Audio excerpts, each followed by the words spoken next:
Estamos aqui na lição 6, o nascimento de Isaac. Texto base para a lição de hoje é Gênesis capítulo 21, versículo 1 ao 7. Vamos ler? Gênesis capítulo 21, versículo 1 ao 7. O texto diz assim: E o Senhor visitou a Sara, como tinha dito, e fez o Senhor a Sara como tinha falado. E concebeu Sara e deu a Abraão um filho na sua velhice, ao tempo determinado que Deus lhe tinha dito. E chamou Abraão o nome de seu filho, que lhe nascera, que Sara lhe dera, Isaque. E Abraão circuncidou seu filho, Isaque, quando era da idade de 8 dias, como Deus lhe tinha ordenado. E era Abraão da idade de 100 anos, quando lhe nasceu Isaque, seu filho. E disse Sara: Deus me tem feito riso, e todo aquele que ouvir se rirá comigo. Disse mais: Quem diria a Abraão que Sara daria de mamar a filhos, porque dei um filho na sua velhice? Irmãos, vamos só recapitular o que aconteceu desde quando Deus chamou Abraão lá no capítulo 12 até o capítulo 21.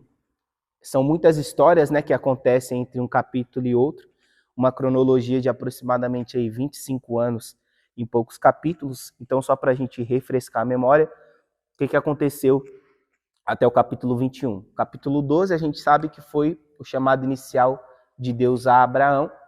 Deus chama Abraão no capítulo 12, fala para ele sair de sua terra, da sua parentela, da casa de seu pai, e ir para uma terra onde Deus mostraria. No capítulo 13, a gente vê a desavença entre Abraão e Ló. No capítulo 14, Abraão resgata Ló e dizima Melquisedeque com os despojos da guerra que ele vence contra o rei de Elão. No capítulo 15, Deus reafirma a promessa a Abraão sobre descendência e sobre a terra que Deus lhe daria. No capítulo 16, Sarai e Abraão tentam ajudar Deus através de Agar.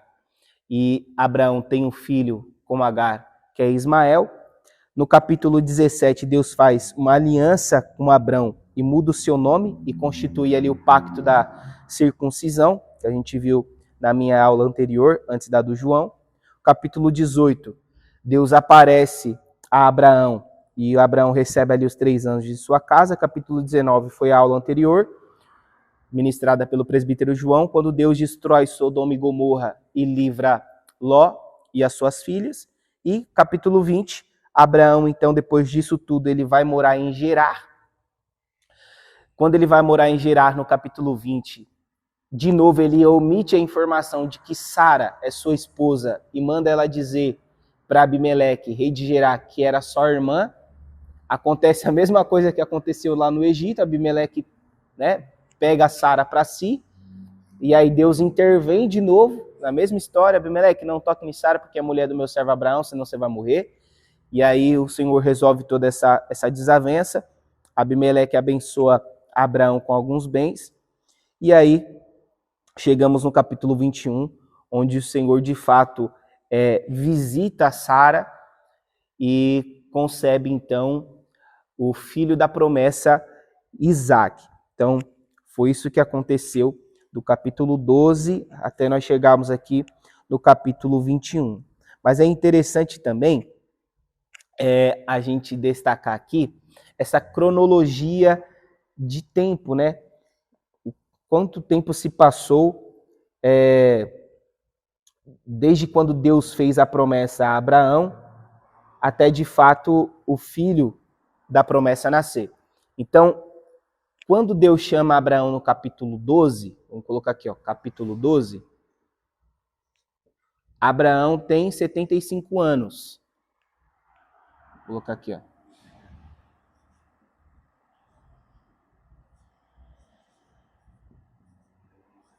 Abraão tem 75 anos, certo? Quando Abraão tem Ismael, capítulo 16, lá no versículo 16, Ismael nasce, Abraão tem 86 anos. Abraão tem 86 anos. No capítulo 17, quando Deus reaparece a Abraão para reafirmar as promessas a respeito da terra e da descendência, Abraão já tem 99 anos.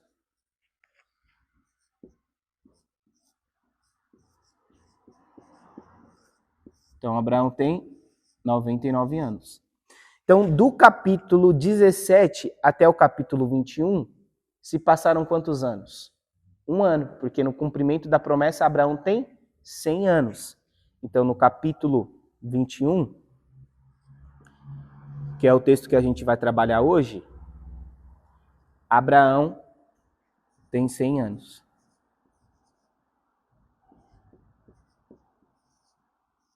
Então, quanto tempo se passou do capítulo 12 ao capítulo 21? 25 anos. Então, do início da promessa até o cumprimento da promessa foram 25 anos de espera. Foram 25 anos de erros, falhas de Abraão e de Sara, porque tentaram ajudar Deus ou antecipar essa promessa de ter um filho.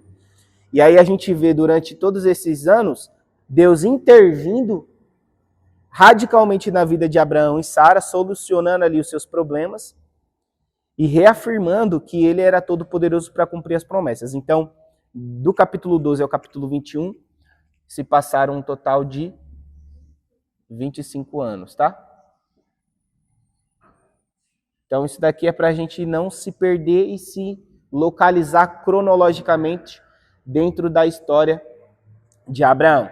Até mesmo se um dia algum dos irmãos forem ministrar a respeito disso, vocês podem usar isso daqui até mesmo como uma forma de introduzir a mensagem. Sei lá, você vai pregar sobre o capítulo 22 de Abraão. Então, você vai explicando o que aconteceu até o capítulo 22. Isso já é uma forma de você introduzir ali a mensagem, tá? E aí chegamos no capítulo 21, Abraão tem 100 anos, e o capítulo 21 do livro do Gênesis, ele é um dos capítulos mais importantes, irmãos, porque mostra, de fato, o cumprimento da promessa e a realidade de que quando Deus ele promete, ele cumpre. Nós vemos aqui no capítulo 21, e aprendemos uma lição importante, que o homem pode errar, o homem pode falhar, mas Deus ele nunca falha, Deus ele nunca erra. Deus ele sempre cumpre aquilo que ele prometeu. Então, o capítulo 21 é muito importante por causa disso, porque nós vemos aí o cumprimento da promessa, e aí a gente pode dividir o capítulo 21 basicamente em 3 partes, tá? Principais. Do versículo 1 ao versículo 7, nós temos o nascimento de Isaac.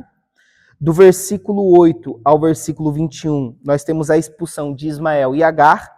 E do capítulo 22, quer dizer, do versículo 22, perdão, ao versículo 34, nós vemos aí o acordo ou a aliança que Abraão faz com Abimeleque. Então, esse capítulo 21, ele é dividido em 3 partes principais: nascimento de Isaac, expulsão de Agar e Ismael e a aliança entre Abraão e Abimeleque. O foco da lição, obviamente, é o nascimento de Isaac, mas a gente vai trabalhar um pouquinho depois o fato de Abraão ter que expulsar Agar e Ismael. Então, o contexto do nascimento de Isaac é que Deus havia prometido um filho a Abraão lá no versículo 2 do capítulo 12, reafirma essa promessa no capítulo 15, depois reaparece Abraão no capítulo 17, reafirmando essa promessa de novo. No capítulo 18, Deus fala a Sarai que ela terá um filho, então sempre Deus reafirmando aí essas promessas. E aí no versículo 1, irmãos, versículo 1 do capítulo 21, quem consegue ler para mim, por favor? Isso. Jeová visitou Sara como tinha dito, e fez Jeová a Sara como tinha falado. Olha que interessante, o texto aí que o nosso irmão Alan leu, traz um verbo muito interessante, que é o verbo visitou. E o Senhor visitou Sarai. Sim ou não? Ou Sara, melhor dizendo. E olha que interessante. Esse termo visitou, aí no hebraico, é pakad. E pakad, irmãos, pakad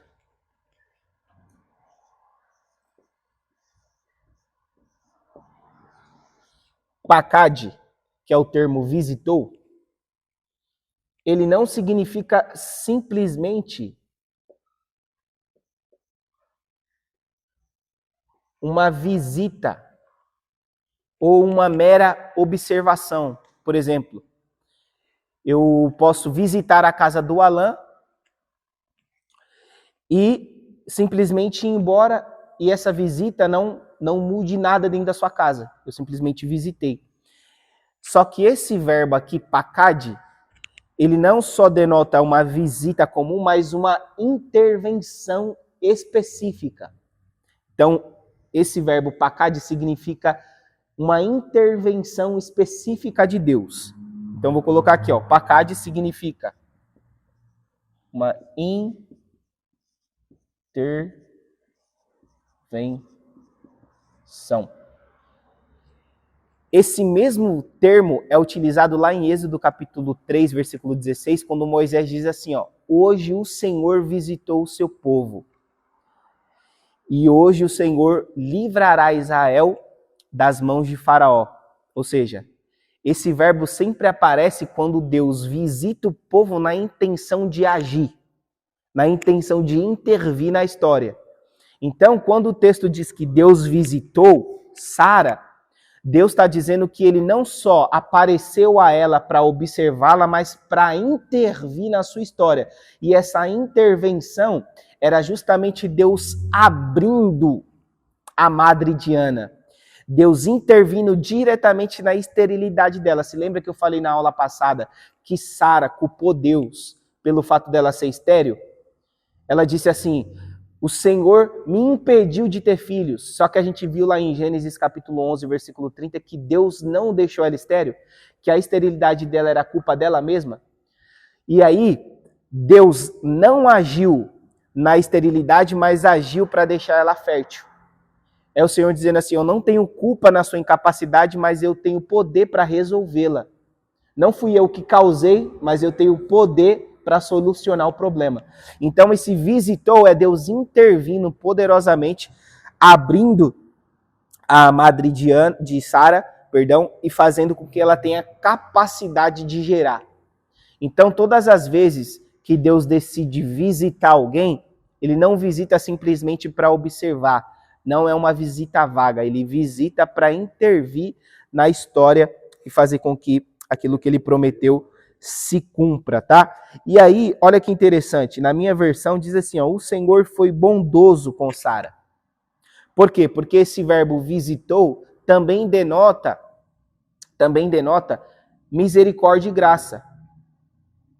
Também demonstra bondade. Por que demonstra bondade? Sara merecia receber tal bênção de Deus, irmãos? Não, porque ela foi desobediente. A maior parte da história, sim ou não? Sim. Mas mesmo assim, irmãos, mesmo assim o Senhor decide visitá-la. Isso demonstra o quê? Graça. E aí, olha o que o texto diz. O Senhor visitou Sara, como lhe dissera, e fez por ela o que prometeu. Então, o Senhor, quando visita Sara aqui no capítulo 21, ele visita para cumprir aquilo que ele prometeu. Isso demonstra intervenção divina e graça, bondade divina. A paz, querido, fica à vontade. E graça divina. Então, o Senhor, quando ele aparece para agir, para intervir. E aí, o versículo 2, quem consegue ler para mim? Isso. E Sara concebeu e deu à luz um filho de Abraão, em sua velhice, ao tempo determinado que Deus lhe tinha dito. Olha que terrível isso, irmãos. O texto faz questão de destacar a velhice de Abraão. O texto faz questão de deixar isso muito claro. Sara engravidou e deu um filho a Abraão em sua velhice. E aí, irmãos, isso é interessante por quê? Porque essa informação adicionada ao texto, ou destacando a velhice de Sara e de Abraão, está destacando mais uma vez a impossibilidade humana e o resultado de uma intervenção divina. Ou seja, Sara e Abraão, eles eram biologicamente impossíveis. Você quer um exemplo? O próprio Paulo escreveu isso. Abre aí, por favor, Romanos, capítulo 4.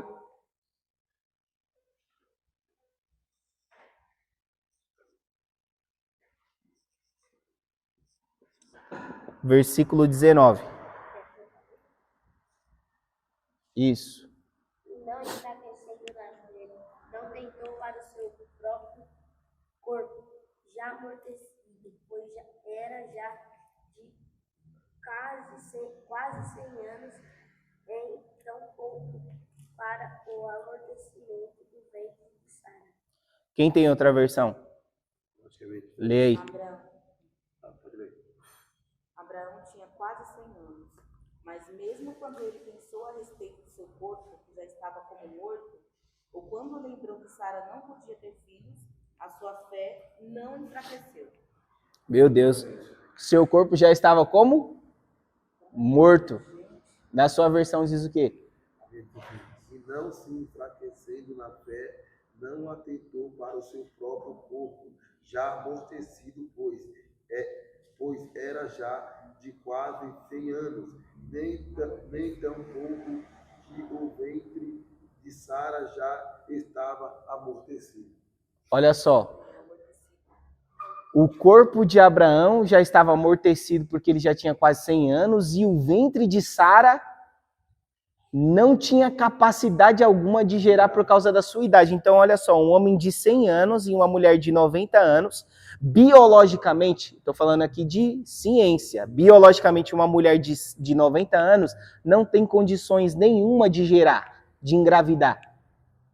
É impossível, cientificamente, biologicamente, era impossível um homem de 100 anos e uma mulher de 90 anos, e eu não só estou falando da idade de Sara, como também do seu problema de fertilidade, porque ela é estéril, então nós estamos falando de uma mulher que tem 90 anos, que é impossível biologicamente de engravidar, e outra, ela era estéril, para piorar.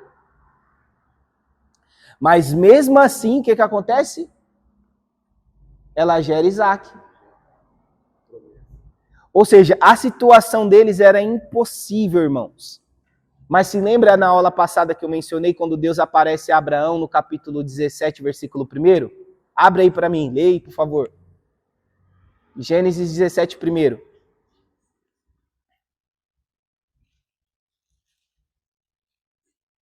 Leia em voz alta. E sendo, pois, Abraão da idade de 99 anos, Jeová apareceu a Abraão e disse-lhe: Eu sou o Deus Todo-Poderoso. Glória a Deus. Anda diante do meu rosto e sincero. O Senhor aparece a Abraão no capítulo 17, versículo 1, dizendo assim: Abraão, eu sou o Deus Todo-Poderoso. Eu mencionei na outra aula que esse nome Todo-Poderoso é o El Shaddai, que é o nome de Deus que faz referência à sua onipotência.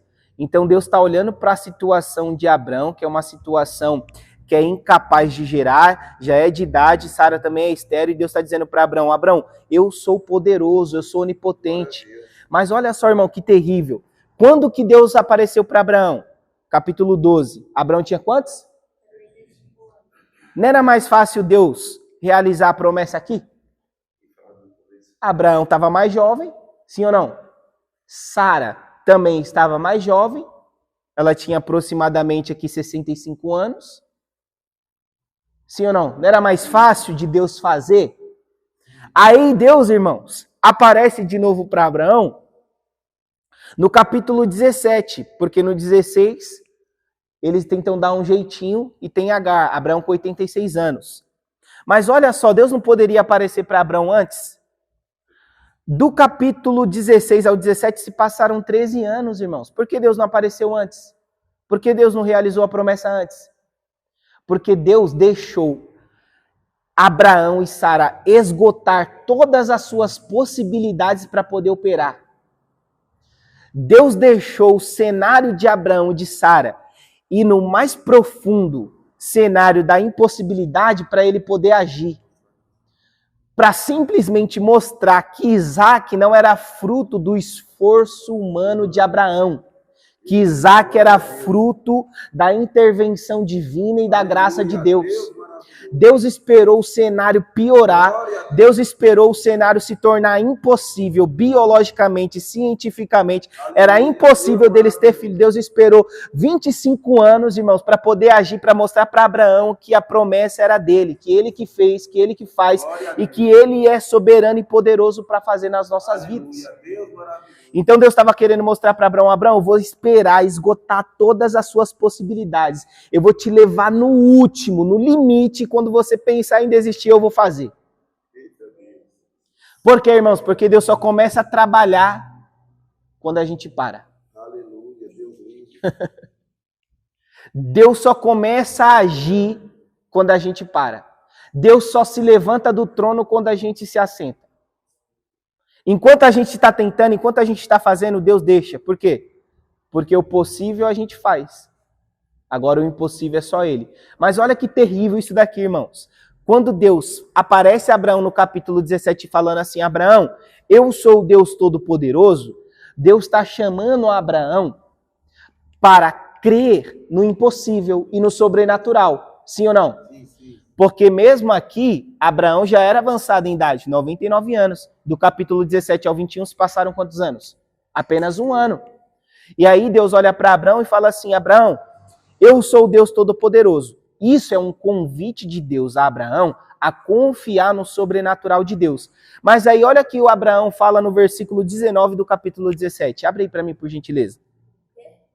Capítulo 19, versículo 19 do capítulo 17. Olha o que Abraão fala para Deus, quando Deus aparece a Abraão, dizendo que iria lhe entregar um filho. Lê em voz alta. E disse Deus, na verdade, Sara, tua mulher, te dará um filho e chamarás o nome Isaque, com o qual estabelecerei a minha aliança, e a minha aliança perpetua com sua descendência depois dele.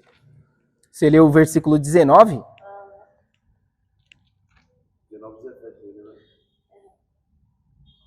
Capítulo 17, versículo 19.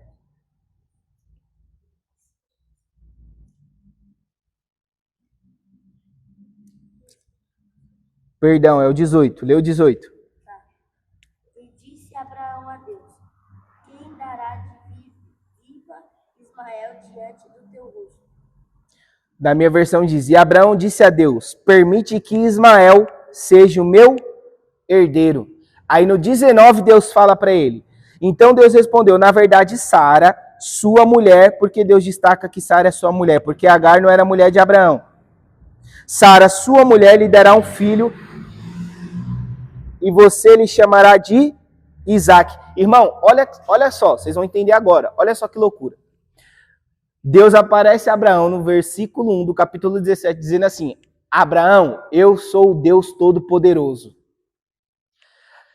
Para de andar segundo a vontade e ande segundo a minha vontade. Aí no versículo 18, Abraão olha para Deus e diz assim, ó, Deus, faça com que Ismael seja o meu herdeiro.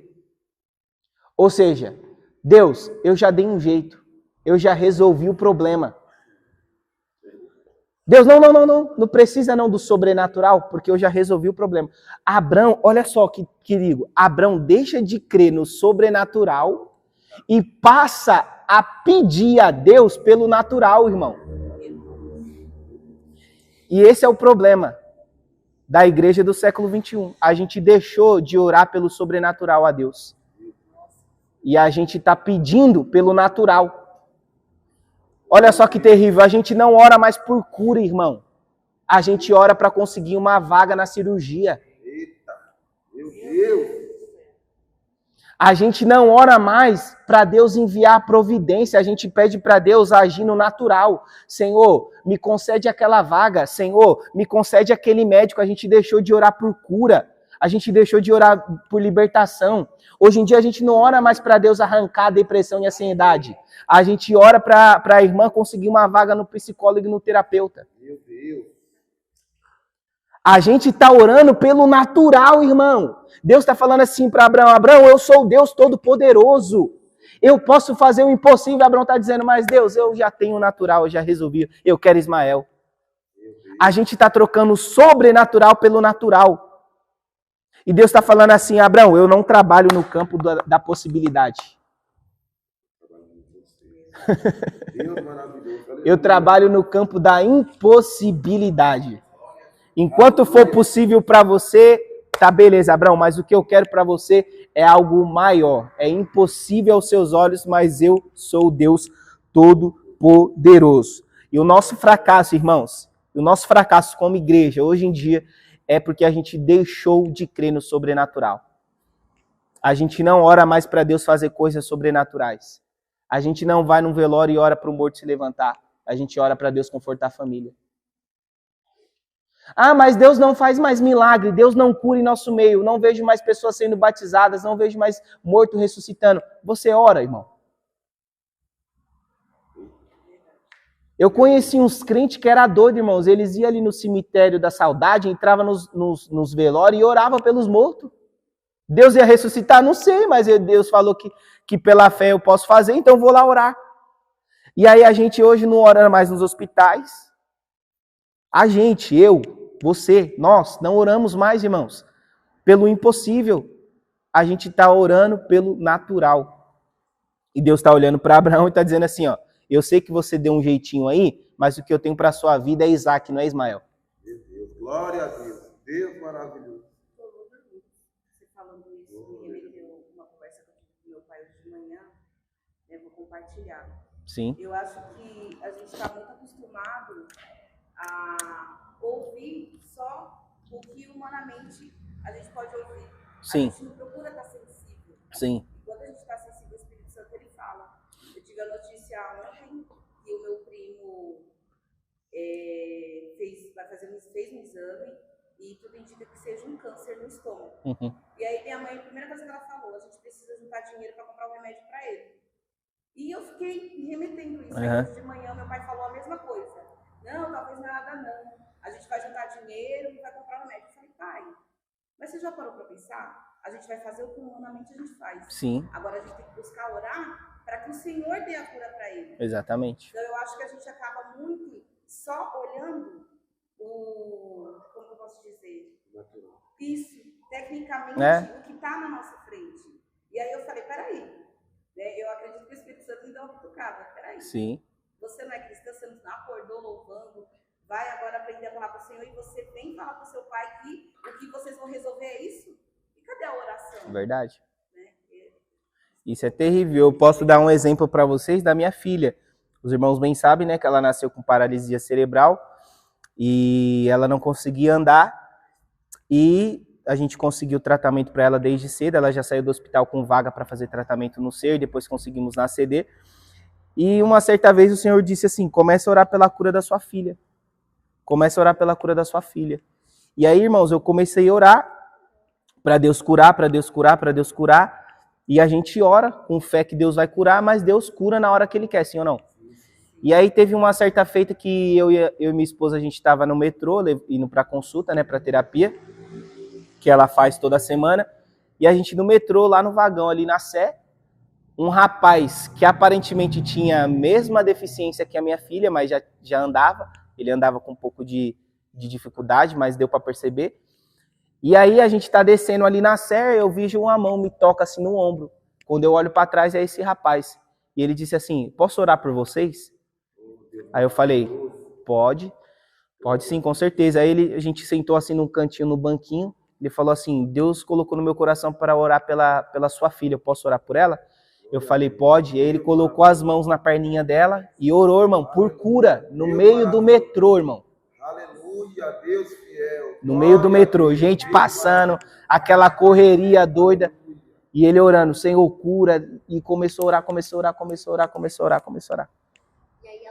Irmão, na hora eu comecei a me emocionar, depois que ele fez a oração e tudo, ele olhou pra gente, né, entregou algumas coisas de Deus pra minha vida, pra vida da minha esposa, e disse assim, daqui 1 ano Deus vai curar sua filha. Aleluia. Você crê?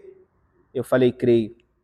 E aí o que a gente faz? A gente para de levar ela para as terapias, porque Deus falou? Não. A gente faz a nossa parte, a gente faz o natural, e quem faz o sobre? Deus, irmão. E aí a gente confia naquilo que Deus falou. E aqui, a fé daquele rapaz me impressionou, porque ele tinha aparentemente a mesma deficiência da minha filha, ele já andava com um pouco de dificuldade, mas ele conseguia, era independente, e ele me parou ali no meio do metrô e orou, irmão. E é raro a gente ver essas coisas. E orou por cura. Orou por cura. Então a fé daquele rapaz mexeu muito comigo. E eu creio, irmão, que Deus é soberano. Hoje ela faz o tratamento, já está conseguindo andar com um pouco de dificuldade, mas anda. Mas eu creio que Deus vai curar ela 100%. 100%. Eu creio que Deus vai curar ela 100%. Então, a gente age, a gente faz o natural e Deus faz o sobrenatural. Mas qual é o nosso... o que a gente deve aprender com isso aqui? Que a gente deve confiar no sobrenatural de Deus. Que a gente deve orar pelo sobrenatural e fazer o natural. Ao contrário de Abraão, que estava pedindo para Deus não fazer o sobrenatural, dizendo, não, eu já tenho Ismael aqui, então não precisa de Isaac.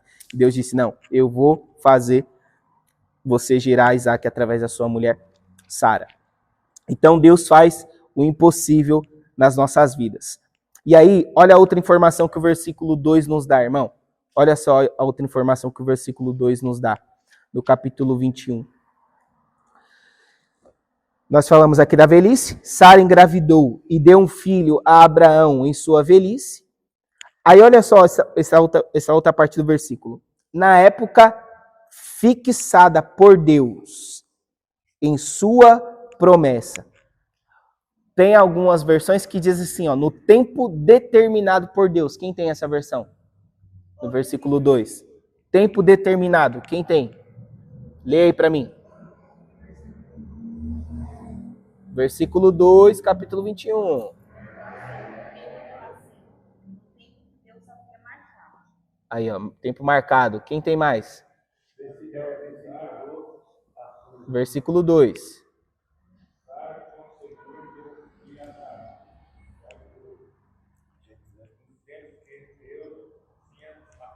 Tempo marcado. Tempo marcado, tempo fixado, tempo determinado, tá? Versículo 2, capítulo 21. Isso. A maioria dos textos é isso. Tempo marcado. Assim. Então Jeová, que significa então Senhor. Então Jeová, Deus fez cair um sono pesado sobre Abraão e adormeceu, tomou uma de...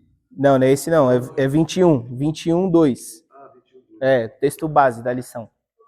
Concedeu Sara por Abraão na velhice ao tempo determinado que Deus lhe tinha falado.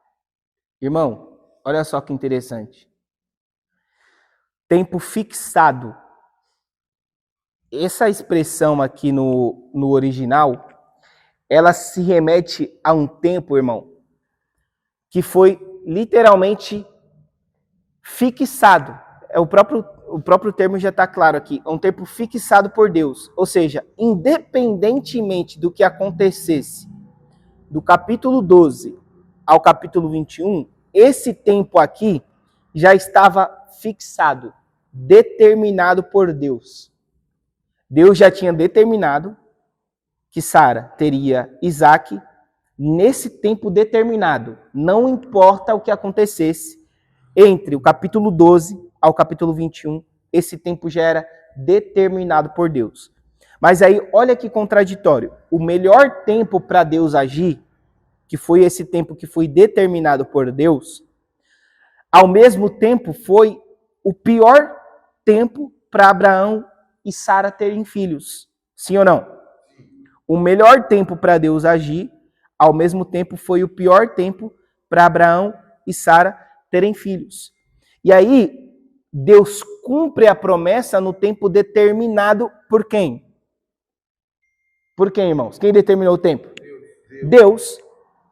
Então Deus cumpre a promessa no tempo que ele mesmo fixou. Então não foi no capítulo 16, não foi no capítulo 17, não foi no 15, foi no versículo 2 do capítulo 21, no tempo específico que Deus determinou. Então Deus ele não trabalha de acordo com o nosso cronograma. Deus trabalha de acordo com o cronograma que ele estabeleceu. Então, às vezes, a gente quer que Deus faça em um determinado tempo, mas Deus está falando assim, ó, eu já fixei um tempo. Glória a Deus, Deus maravilhoso. Eu já determinei um tempo. Mas Deus, e se eu falhar? E se eu mentir? E se eu... Não. Eu já determinei um tempo. Não importa o que aconteça. Eu já fixei um tempo. Mas, Senhor, eu queria antes. Não, você vai ter que esperar o tempo da promessa. Então, isso aqui, irmão, mostra para nós que Deus ele trabalha de acordo com o seu cronograma. Com o cronograma do céu, não com o cronograma da terra. Abraão tentou dar um gentio no capítulo 16, versículo 16, e aí a gente vai ver quais foram as consequências desse erro de Abraão e Sara. Mas Deus está falando para a gente aqui, ó, eu vou cumprir a promessa no tempo determinado, no tempo fixado. Então não é quando eu quero, não é quando você quer, não é uma birrinha ou uma malcriação que vai fazer com que Deus haja antes do tempo que ele mesmo determinou. É no tempo que ele fixou. E esse tempo fixado é interessante que denota para nós imutabilidade, né? Esse tempo já está determinado. Não importa o que aconteça, vai se cumprir. Então a gente vê Deus intervindo diretamente na vida de Abraão, quando ele vai para o Egito, quando ele vai para Gerar e ele omite a informação de que Sara é sua esposa. Igualzinho ele fez lá no Egito, com Faraó. O rei Abimeleque, no capítulo 20, quer pegar sua esposa. Deus intervém. E por que Deus intervém todas as vezes que Abraão e Sara falham?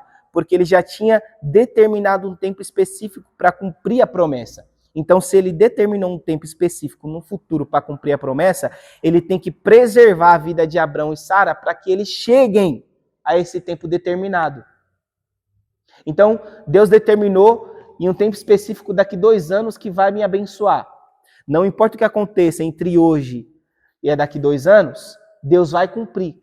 Então, Deus precisa preservar a minha vida para que essa promessa aqui se cumpra. É por isso que a gente vê Deus intervindo diretamente na vida de Abraão, todas as vezes que ele e que Sara erram e tentam ajudar Deus de certa forma, ou até mesmo mentem ou omitem informações. Então, esse tempo determinado por Deus denota que a promessa não estava atrasada, porque Deus não se atrasa, ele chega na hora certa, e que Deus ele trabalha no cronograma estabelecido por ele, cronograma do céu e não no cronograma da terra. Quem tem promessa até morre, dependendo da promessa, tá? Por que Abraão não morreu para cumprir a promessa? Porque Deus fez uma promessa a ele diretamente ligada à descendência. Então ele teria que estar vivo para que essa promessa se cumprisse. Mas quando a gente lê, por exemplo, Hebreus capítulo 11, os heróis da fé, a gente vê que muitos homens de Deus morreram sem ver o cumprimento da promessa. Então, por exemplo, teve promessas que Deus cumpriu mesmo com Abraão morto. Qual promessa que Deus cumpriu mesmo com Abraão morto? A bênção universal. Todas as famílias da terra serão abençoadas por ti. Então, tem promessas que Deus cumpre na nossa vida, a gente mesmo em vida, e tem promessas que a gente pode até morrer, mas Deus vai cumprir, entendeu? Se não depender, é lógico, da nossa existência na terra para que essa promessa seja de fato realizada. Então, o melhor tempo de Deus foi o pior tempo de Abraão, irmão. Olha que interessante isso. Porque sempre o nosso pior cenário é o melhor cenário de Deus. O nosso pior cenário, irmão, é o melhor cenário de Deus. Você vai se lembrar de Lázaro, que estava morto há quantos dias?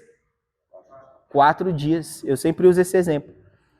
Ele estava morto há 4 dias, e aí Jesus chega para suas irmãs e diz o quê? Me levem até o sepulcro. E qual era o ambiente de Lázaro? Era o sepulcro, um ambiente de morte. Dentro do sepulcro não tem mais esperança, não tem mais medicina, não tem mais remédio, não tem nada. E aí o pior cenário de Lázaro se tornou o cenário do milagre. O pior ambiente de Lázaro se tornou o ambiente do milagre da ressurreição. Então, sempre, irmãos, no nosso pior cenário, lembre-se que esse pior cenário para a gente é sempre o melhor cenário para Deus. Então nunca reclame das suas provas, da situação que você encontra. Nunca reclame das provas que você enfrenta, porque talvez esse cenário aí que você esteja passando seja o ambiente perfeito para Deus agir e fazer o sobrenatural na sua vida. Amém? Amém. Versículo 3 a 6, irmãos. 21, isso. A gente está trabalhando o capítulo 21. Eu vou ler, tá? Isso. Acompanha comigo. Versículo 3 a 6 do capítulo 21, que é o texto base. A gente estava no versículo 2, tá? Estou indo versículo por versículo. A gente já falou versículo 1, versículo 2, agora vamos ler o versículo 3 a 6. Abraão deu o nome de Isaque ao filho que Sara lhe dera, quando seu filho Isaque tinha 8 dias de vida. Abraão o circuncidou, conforme Deus lhe havia ordenado. Estava ele com 100 anos de idade quando lhe nasceu Isaque, seu filho. E Sara disse: Deus me encheu de riso, e todos os que souberem disso rirão comigo. Vamos ler o 7 também. E acrescentou: quem diria a Abraão que Sara amamentaria filhos? Contudo, eu lhe dei um filho na sua velhice. Deus dá o nome do seu filho conforme o Senhor havia orientado lá no capítulo 17. Capítulo 17, Isaque. Isaque significa o quê, irmãos? Não. Riso. Isaque significa riso e está no próprio texto. Por quê? Porque Sara riu e Abraão riu também quando Deus disse que eles teriam filhos. Aí Deus fala: vocês estão rindo, então o nome do filho de vocês vai ser riso. Deus tem um senso de humor, irmãos, incrível. Tá? Deus é engraçado, tá? Deus não é... Isaque significa riso. E aí, olha que interessante isso. Significa riso, tá? Ou ele ri, ou aquele que ri. No geral, é riso. Onde Abraão e Sara riu? Gênesis 17, 17. Abre aí, por favor. E aí, algo importante a gente mencionar aqui, que Abraão e Sara não riram de Deus, tá? Eu já vi alguns pregadores dizendo: Sara riu de Deus, Abraão riu de Deus. Mentira, irmão. Porque eles não vão na EBD, esses pregadores aí. Então caiu Abraão sobre seu rosto e riu, e disse em seu coração: ao homem de 100 anos há de nascer um filho, e dará à luz Sara na idade de 90 anos. Então, Abraão riu aqui, ó. Agora Gênesis 18, 12. Lê aí. Isso. Assim, pois, riu-se Sara consigo, dizendo: Ó a Sara aí. terei ainda prazer depois de haver envelhecido, sendo também o meu senhor Jabã. Então, a gente viu Abraão rindo e Sara rindo. Mas eles riram do que, irmãos? Alguém consegue dizer? Da promessa? Quem mais tem palpite? Eles riram de quê? Eles viram da idade deles que não tinha mais capacidade de gerar. E, tipo assim, eles viram, tipo, nós não temos mais capacidade de gerar. Então, não quis dizer que, tipo assim, que Deus não tinha possibilidade de cumprir a promessa. Eles viram deles mesmos. Isso. E eles não conseguem gerar. Eles riram da própria incapacidade deles. Essa risada foi deles mesmos. Eles não riram de Deus e não estão menosprezando as promessas de Deus. Abraão está olhando no Gênesis 17, 17 para a sua própria incapacidade e está dizendo assim: como que eu, um homem de 100 anos e minha mulher de 90 anos estéril vai gerar? Sara também, ela riu por quê? Porque ela está olhando para a promessa, está olhando para a situação dela e está rindo de incredulidade. Esse riso aqui, vamos colocar aqui, é o riso da incredulidade. Aqui, ó, riso da incredulidade. Na minha versão, ela fala assim: por isso, riu por dentro e pensou assim: como poderei ter prazer sexual agora que eu e meu Senhor estamos velhos? É isso mesmo. Tem algumas versões que falam prazer só, né? Não. Mas é isso, ela não teria condições fisiológicas de gerar. Então, esse riso é o riso da incredulidade. É a mesma coisa de alguém chegar para mim hoje e falar assim, David, você vai ser milionário. Eu vou dar risada, irmão. Eu vou olhar para minha situação e vou falar, vixe, falso profeta. Esse aí, vixe. Qual promessa que Deus te faria hoje, irmão? Que você teria essa mesma reação de Sara e Abraão? Que você olharia para a sua própria incapacidade e daria risada de incredulidade mesmo. E aí, Alan? Qual promessa que te faria rir igual a Abraão e Sara? Você vai ser lindo. Lindo? Aí não, você já é lindo já, mano. Para com isso. E aí? E você? Qual promessa que te faria rir agora? Deixa eu chegar você, Camila. Aí você... Você vai morar no Panamá. Ei, aí você... para de graça, Deus. E você, Luana? O que te faria rir aí? Se o senhor chegasse... De ter um filho? Aí você... Senhor, eu vou ter filho. Para de graça. E aí, quem mais? Você, Jean? Nada te faria rir? Você já ia crer logo de cara. Não, eu consigo, senhor. Eu creio. E aí, quem mais? E você, Vitão? Lindo? Tá. Eu já falei, você é bonitão, pô. Irmãos, tem promessas que realmente nos fazem duvidar, não de Deus, mas da nossa incapacidade, irmão. Eu lembro que quando eu me converti, eu pensei que eu ia ser cantor, né, irmão? Eu pensei que Deus ia me... Eu pensei que Deus ia me usar no louvor, né? Que eu cantava os hinos da harpa, as primeiras oportunidades da harpa, louvor, eu gostava muito de louvar. E teve um dia que o senhor falou assim, ei, filho, você será um pregador. Aí eu, vixe, mano. Eu nem gostava de ler, não gostava. Aí eu fui tipo Abraão, eu dei risada, né? Mas o Senhor faz, irmão, o Senhor faz, ele nos surpreende. E aí, olha que interessante, Gênesis 17:17.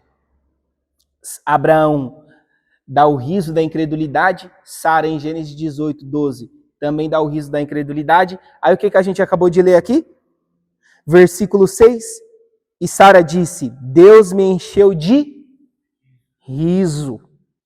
E todos os que souberem disso irão comigo.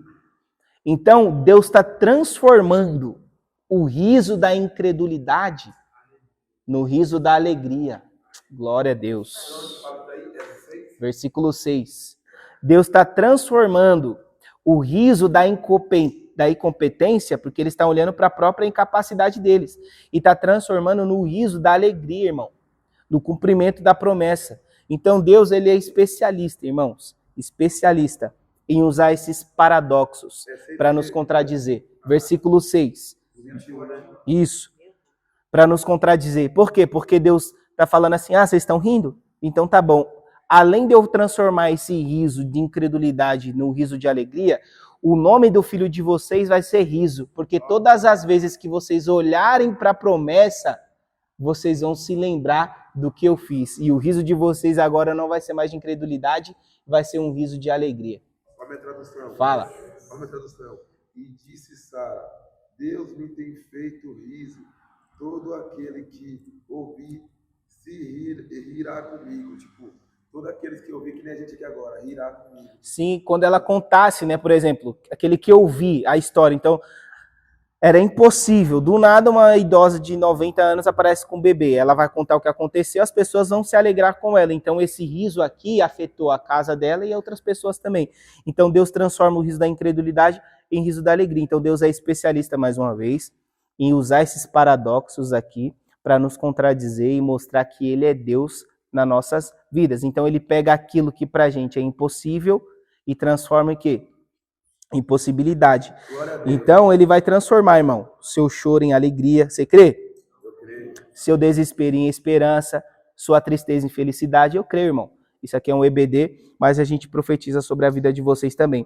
Deus, ele transforma lágrimas em alegria. Deus, ele transforma a incredulidade em celebração. Sara, irmão, está celebrando aqui no verso 6. Deus me encheu de riso. Antes eu ria de incredulidade. Antes eu olhava para mim, olhava para o tamanho da promessa e não acreditava. E o meu riso era um riso de incredulidade. Hoje o Senhor me encheu de riso e esse riso é um riso de alegria. Hoje eu posso me alegrar porque eu sei que a promessa que Deus fez na minha vida não veio de mim porque eu era incapaz, mas mesmo assim Ele fez. Mesmo assim Ele realizou. Então esse riso aqui é o riso da alegria. E aí o versículo 8, irmãos, começa com o episódio em que Abraão vai expulsar Agar e Ismael. Que horas são? 10:08, dá tempo. E aí olha só que terrível, Deus cumpre a promessa entre o versículo 1 e o versículo 7, né, o nascimento de Isaac, Abraão circunda ele, circuncisa ele, né, na verdade, incluindo ele ali na aliança, que Deus já tinha feito com Abraão no capítulo 17, que era o pacto da circuncisão. E aí, quando Isaac foi desmamado, no versículo 8, geralmente uma criança era desmamada nessa época com 5 anos. E quando uma criança era desmamada, geralmente se fazia uma festa. Era como se ele tivesse se tornado um homenzinho, né? Ah, foi desmamado. Então, se fazia uma grande festa. E aí, durante esse banquete, olha só o versículo 9. Sara, porém, o versículo 8 fala, né, desse desmamar de Isaac, aí o versículo 9. Sara, porém, versículo 21, aqui, ó. Agora a gente está no versículo 9 do capítulo 21. Aí olha só. Sara, porém, viu que o filho que Agar, a egípcia, dera a Abraão, estava rindo de Isaque. Disse a Abraão: livra-se daquela escrava e do seu filho, porque ele jamais será herdeiro com meu filho Isaque. E aí a gente tem Ismael, que era 13 anos mais velho do que 13, 14 anos mais velho do que Isaac. E Ismael, filho da escrava, filho da Agar, está zombando de Isaac. E aí Sara, irmão, vê aquela situação e decide então aconselhar Abraão a expulsar Agar e Ismael da sua casa. Mas isso que Sara está enfrentando, essa zombaria, porque, primeiro, lá no capítulo 16, vocês vão se lembrar, quando Sara oferece Agar a Abraão, e aí Agar tem filho, e aí Agar vê que Sara é estéril e não vai ter capacidade de gerar, o que acontece com Sara? Agar começa a menosprezar sua senhora. Porque na mente de Agar, o que acontece? Sara não vai poder gerar, ela não vai dar filhos a Abraão, eu vou acabar me tornando a esposa principal, porque eu já dei um herdeiro para Abraão. Só que, de acordo com os códigos de leis daquela época, a mulher ela tinha sim o direito de dar a sua serva como concubina para o seu esposo, se ela fosse estéril, para poder ter um filho. Só que esse filho da escrava não pertencia à escrava, pertencia à senhora. Então, teoricamente, era como se fosse uma barriga de aluguel. Olha, como eu sou estéril, você vai pegar aqui a minha serva, você vai ter um filho com ela para você poder ter um herdeiro. Só que esse filho não pertencia à escrava, pertencia à senhora. Só que aí, olha só que contraditório. No capítulo 16, como Agar vê que Sara é estéril, ela começa a menosprezar Sara. Para quê? Para tentar ocupar esse lugar de esposa principal. E aí Abraão fala, ó, a sua serva aí está aos seus cuidados, faça o que você quiser. Aí o texto diz que Sara aflige Agar e Agar foge. Essa aflição a gente não sabe se foi psicológica verbal ou se foi uma aflição física mesmo, né, de bater e tudo mais. O texto não diz. E aí agora, no capítulo 21, Sara está colhendo as consequências do que ela fez no capítulo 16. Porque Deus cumpre a promessa, sim ou não? Deus corrige os nossos erros, sim ou não? Deus intervém, resolve os nossos problemas, perdoa os nossos pecados, mas o fato de Deus perdoar os nossos erros não significa que a gente não tenha que encarar as consequências dele. Então Deus ele te perdoa do seu pecado, te perdoa do seu erro, mas você vai ter que encarar as consequências desses erros. as consequências dessas más escolhas. Então, Sara está colhendo aqui no capítulo 21, vou colocar aqui, as consequências do que ela plantou no capítulo 16, irmãos. E aí, Deus... Aqui, ó. As consequências da sua impaciência.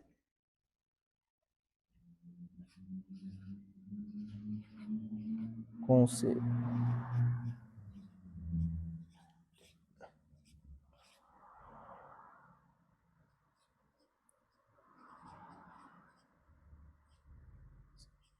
Então, por isso que é importante a gente sempre agir com cautela em situações difíceis. Porque Abraão poderia muito bem olhar para Sara quando ela disse, pega minha serva e tenha um filho com ela, e dizer, calma aí, Sara, deixa eu orar a Deus, deixa eu ver se isso é a vontade do Senhor. Calma aí, não vamos tomar essa atitude precipitada, não. Deixa eu ver qual é a vontade de Deus. Abraão vai e concorda. Aí, Sara colhe as consequências da sua impaciência, porque agora ela tem que ver o seu filho sofrer na mão de Ismael, e Abraão também, porque olha só, versículo 11. Isso perturbou demais Abraão, pois envolvia um filho seu. Por mais que Ismael fosse filho de Agar, era um filho de Abraão, e Abraão amava esse filho. E agora Abraão vai ter que mandar o seu próprio filho embora da sua casa, expulsá-lo da sua casa. Olha só que terrível, você ter que mandar o seu filho embora, irmão. E aí, Deus, olha só, Deus olha para Abraão e diz assim, ó, Abraão, obedece Sara, faz tudo o que ela está mandando aí. Deus poderia muito bem intervir e dizer assim, Abraão, não manda seu filho embora não. Não poderia, irmão? Por quê? Porque o erro foi de quem? O erro foi deles, o erro não foi de Ismael. O que Ismael tem a ver com o erro de Abraão? E com o erro de Sara? Deus poderia muito bem falar, não, Abraão, ó, deixa o menino aí, vamos resolver. Aí Deus fala, não, pode mandar embora. Pode mandar embora. Por quê? Porque isso é consequência do seu pecado, então você vai sofrer mesmo. Você vai ter essa dor de ter que expulsar um filho seu de casa. Por quê? Porque você errou lá no capítulo 16. Porque ninguém mandou você ter um filho com Agar. Então você vai sofrer as consequências das suas escolhas. Isso não é terrível, irmão? Deus te perdoa, Deus perdoa. Mas Deus faz com que você seja obrigado a colher aquilo que você plantou. A consequência é que nem quando não vem ao caso, mas é que nem quando Davi peca, que ele se arrepende, mas Deus não livra ele das consequências. Sim. Ele sofre as consequências, né? Aí também é uma das consequências daquilo que ele cometeu lá atrás, o pecado que ele cometeu lá atrás, né? Ele achou que não ia ter nada, mas sofreu a consequência. Exatamente. Exatamente. É igual... vamos usar um exemplo aqui bem fácil. Um ladrão, ele tá preso, ele roubou, traficou, sei lá, foi preso, se converteu lá na cadeia. Deus não perdoou ele? Só que ele vai ter que cumprir a pena, sim ou não? Vai ter que assumir as consequências dos atos que ele fez. Então Deus perdoa, Deus livra, Deus intervém, Deus até cumpre as promessas, irmãos. Mas ele está falando assim, ó, você vai colher as consequências dos seus erros. Vai ter que assumir a responsabilidade. Não foi homem para pecar? Agora tem que ser homem para assumir as consequências do erro. É por isso que quando a gente vem para o Evangelho, né? A gente é novo convertido, quando já se converte, a gente tem uma caminhada no início difícil. A gente não entende aquela dificuldade, porque o Evangelho é difícil realmente, né? Mas tipo, a gente não entende aquela dificuldade, mas essa dificuldade pode ser os atos dos erros que você cometeu lá atrás. Né? Sim, com certeza. E assim, por exemplo, você viu na comparação de ser preso, quando você não faz, não tem culpa aí, está preso. Não entendi. Quando você não tem culpa, está no cárcere, está inocente. Quando você é preso inocente? Aí é outra história, né? É, outra coisa. Aí você está colhendo as consequências de um erro que não é seu, né? Mas aí Deus é justo, né, irmão? Deus é justo. Mas aqui o ponto é que a gente colhe aquilo que a gente planta. Deus não nos isenta das consequências dos nossos erros. Então você errou, Deus te perdoa, mas você vai lá e vai colher as consequências dos seus erros e dos seus pecados. Então, Abrão, ele tem que sofrer por mandar seu filho embora, e Sara é obrigada a ver seu filho Isaac sofrendo na mão do filho da serva Agar, Ismael.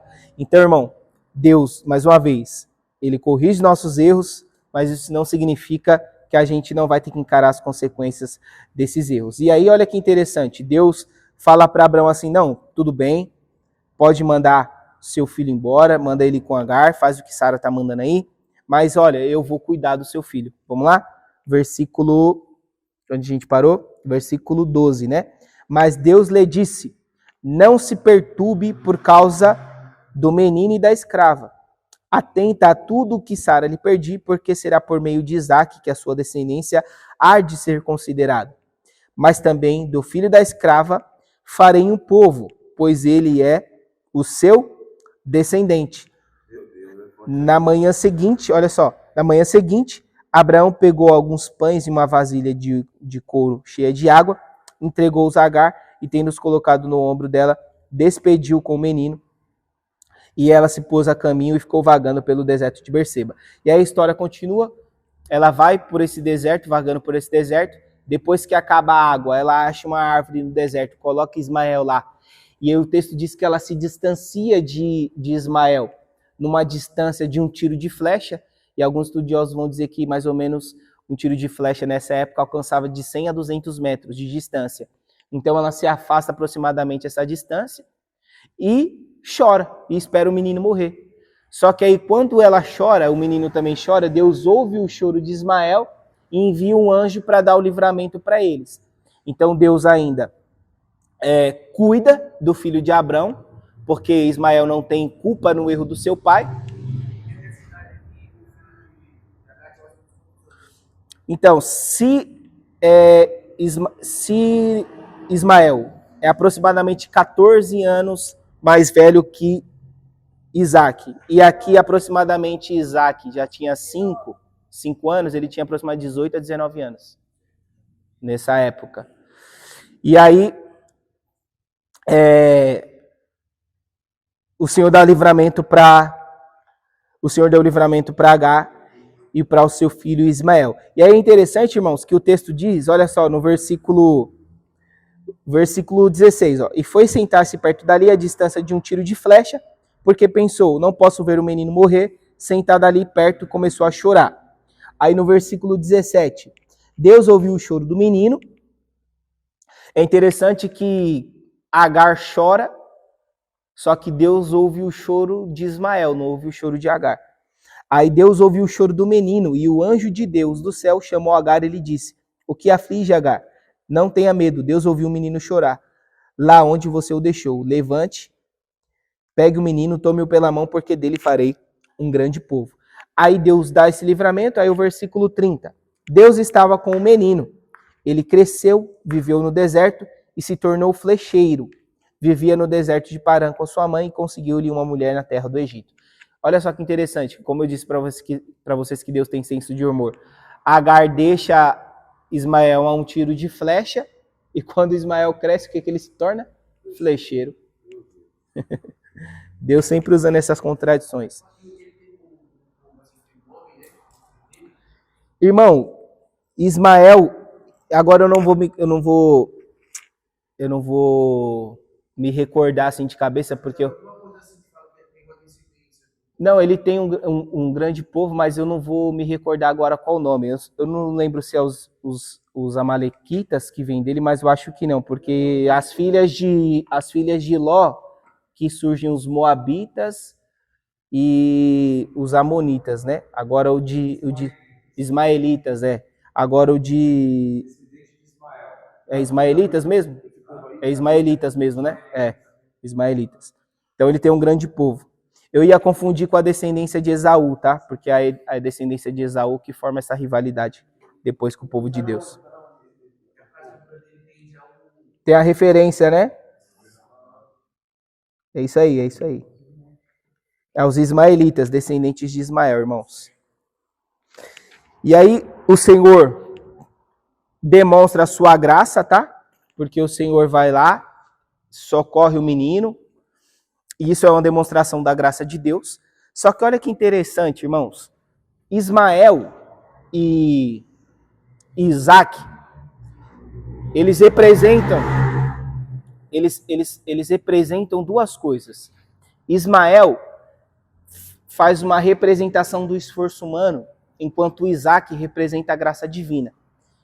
E aí Paulo, olha só, Paulo, o apóstolo Paulo, ele vai pegar esse texto aqui e ele vai fazer uma interpretação desse texto. Gálatas, vamos lá, Gálatas, eu quero ler com vocês esse texto. Gálatas capítulo 4.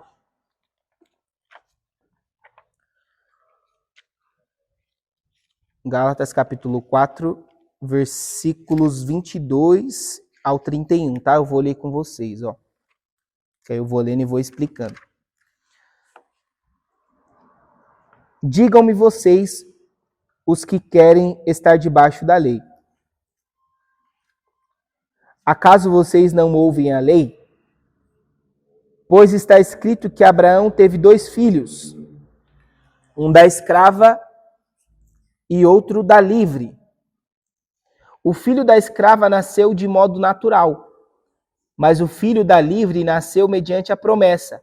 Aí olha o versículo 24, Paulo diz assim, ó. Isso é usado aqui como uma ilustração. Em outras Bíblias e outras versões vai dizer assim, ó. E usado isso como alegoria, é o versículo 22 do capítulo 4 de Gálatas. Eu nem estou colocando aqui os versículos, né? Esqueci. Gálatas capítulo 4, versículo 22 ao 31. Olha só, o versículo 24, Paulo está dizendo assim, ó. E interpretando esse texto de forma alegórica, ou seja, Paulo está pegando um texto do Antigo Testamento e está fazendo uma exegese desse texto e interpretando Gênesis capítulo 21 de forma alegórica. E aí ele vai fazer uma representação do que é Ismael e do que é Isaac. Aí ele diz, usando isso aqui como ilustração ou de forma alegórica, essas mulheres representam 2 alianças. Então o que Paulo está dizendo? Que Agar representa uma aliança e Sara representa a outra, certo? Representam 2 alianças. Uma aliança procede do Monte Sinai e gera filhos para a escravidão. Qual é essa mulher que representa o Monte Sinai e gera filhos para a escravidão? Agar, porque é escrava. E por que Monte Sinai? Porque está fazendo referência à lei, a lei dada a Moisés, tá? Lá no Monte Sinai. E aí, esta é Agar. Agar representa o Monte Sinai, na Arábia, e corresponde à atual cidade de Jerusalém, que está escravizada com seus filhos. Mas a Jerusalém do Alto é livre e é a nossa mãe. Aí aqui ele está comparando Sara a Jerusalém do Alto, tá? Pois está escrito, regozije-se, ó estéril, você que nunca teve um filho, grite de alegria, você que nunca esteve em trabalho de parto, por mais são os filhos da mulher abandonada do que os daquela que tem marido. E aqui Paulo ele está citando Isaías, capítulo 54, versículo 1. Então, ó, Paulo era terrível, irmão. Ele está pegando uma história lá do Antigo Testamento, está fazendo uma exegese, uma interpretação alegórica e está baseando essa interpretação com o texto bíblico. Ele vai lá e cita o profeta Isaías, capítulo 54, versículo 1. E aí, versículo 28. Vocês, irmãos, são filhos da promessa como Isaac. Naquele tempo, o filho nascido de modo natural perseguiu o filho nascido segundo o Espírito. O mesmo acontece agora. Mas o que diz a Escritura? Mande embora a escrava e o seu filho, porque o filho da escrava jamais será herdeiro com o da livre. Portanto, irmãos, não somos filhos da escrava, mas da livre. Olha só isso aqui, vou ler de novo, ó. Versículo 29. Naquele tempo, o filho nascido de modo natural perseguiu o filho segundo o Espírito. O mesmo acontece agora. O que Paulo está dizendo? Que o filho gerado por Agar representa a carne.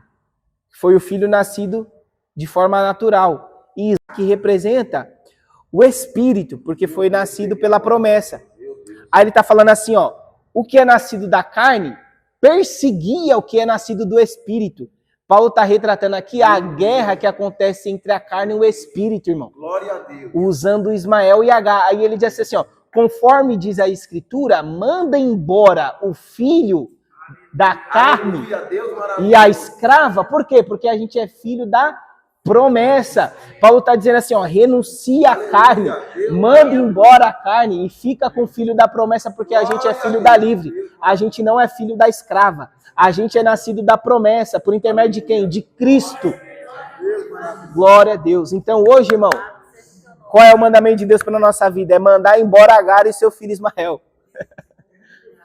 Aleluia. Aquilo que por mais que doa, tem que ir embora para a promessa prevalecer. Para a promessa prevalecer, porque a gente é nascido do Espírito. Meu Deus do céu. As orações mais tarde, as orações mais tarde.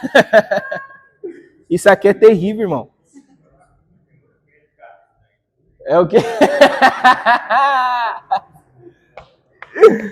Tem muito crente carne. Então manda embora, irmão. Ismael, por quê? Ismael é nascido da carne. Aqui é a alegoria. Então a gente precisa preservar o Isaac. Por quê? Porque somos filhos da promessa. Essa foi boa, irmão?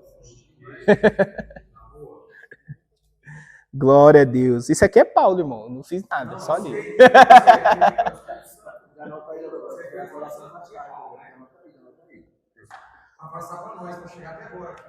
Portanto, não somos filhos da escrava, mas da livre. E aí, irmão, olha que terrível isso, porque Isaac, além de nos representar como filhos da promessa, Isaac, ele é uma tipologia do próprio Cristo. Por quê? Porque Isaac foi o filho prometido a Abraão, sim ou não? E Jesus foi o filho prometido à humanidade. Isaac teve um nascimento miraculoso, porque sua mãe era estéril. Jesus teve um nascimento milagroso, porque a sua mãe era virgem. Isaac era chamado de filho amado por Abraão. Jesus é chamado de filho amado por Deus. Isaac é herdeiro da promessa. Jesus é herdeiro de todas as coisas, no céu, na terra e debaixo da terra. Isaac, no capítulo 22 do livro de Gênesis, é oferecido como sacrifício. E Jesus foi sacrificado por nós. Então, Isaac é uma tipologia e aponta para Cristo. Então, nós temos aqui um fim cristológico no nascimento de Isaac. Por quê, irmãos? Posso apagar aqui?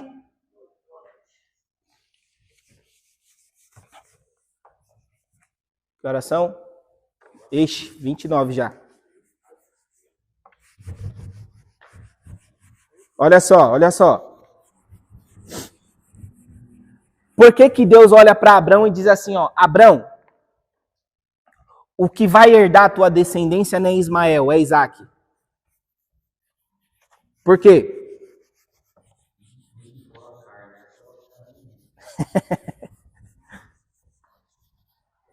Vocês gostam, né?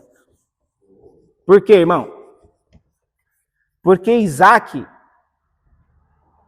ele não é só herdeiro da promessa, mas ele também daria descendência e daria continuidade à descendência do Messias. Então, a genealogia de Isaac é a seguinte, ó, vocês vão entender. Abraão.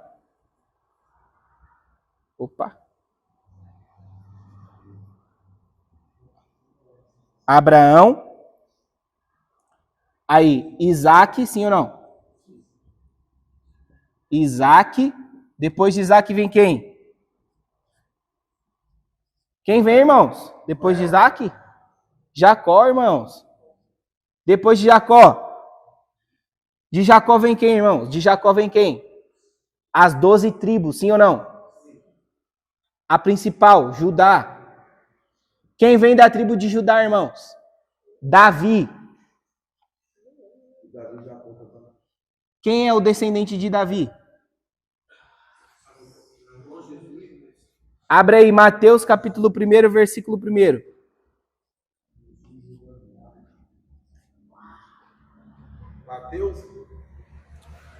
Mateus 1:1.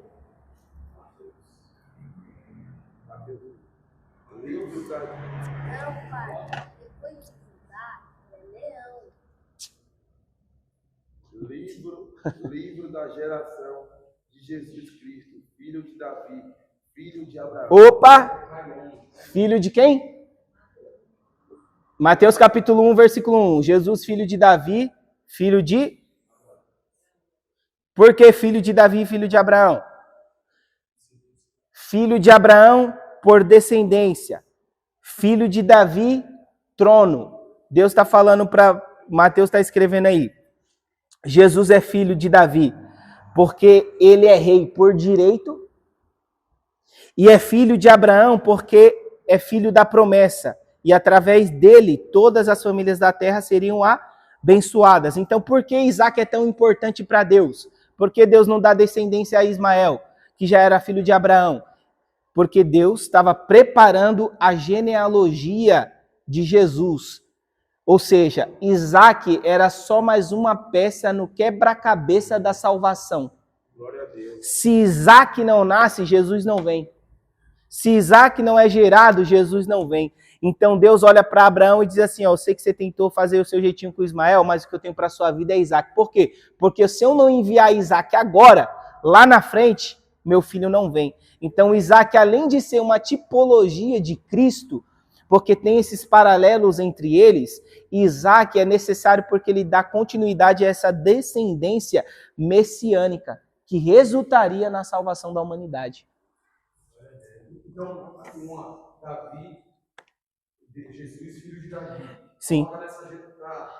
Você vê, e você vê o que Mateus faz? Porque quem vem primeiro, Davi ou Abraão? Abraão. Só que aí ele fala assim, ó, Jesus, filho de Davi. Por que não filho de Abraão primeiro e depois filho de Davi? Ele coloca filho de Davi porque Mateus está escrevendo para quem? Para judeus. Calma. Ó, ele está escrevendo para quem? Para judeus.